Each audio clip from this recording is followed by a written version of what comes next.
Nah lur, sekarang aku lagi di PS Mall. Aku nak ngenti handphone jadul aku di PP Seluler. Yuk. Jadi, kalau kamu punya handphone yang sudah lemot karena kebanyakan file-file atau yang sudah ganjel-ganjelan, apalagi lari kebet-kebet pakai karet, mending lem biru, lempar meli baru ke PS Mall bae. Dekat Happy Papi itu tidak jauh dari parkiran motor yang kalau panas kepanasan, hujan kehujanan, dan bayar parkirnya ribet pula. Ada yang namanya The Legend of Handphone Seller in the World, apalagi kalau bukan PP Seluler namanya.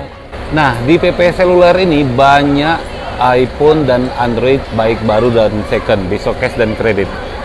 Dan juga di PP Seluler ini kalau lagi rame, kamu bisa ke lokasi yang keduanya. Jadi PP Seluler itu bukan pindah ya, tapi buka cabang yang kedua. Jadi kalau rame di sini lagi numpuk, bisa langsung ke lokasi yang keduanya. Yuk, aku tunjukin. Lokasi kedua ini bukan buat gaya-gayaan, tapi memang biar kamu dak saro tegak-tegak nunggu dilayani di PP Seluler 1 kalau lagi rame. Lokasinya juga dak jauh, dak perlu keluar PS. Masih di dekat parkiran motor yang kalau panas kepanasan hujan ke bentar, skrip tadi lacaknya. Inilah lokasi kedua PP Seluler, di samping Alfamart, tepat di depan parkiran motor.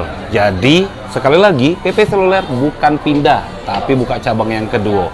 Langsung deh ke PP Seluler yang ada di PS Mall.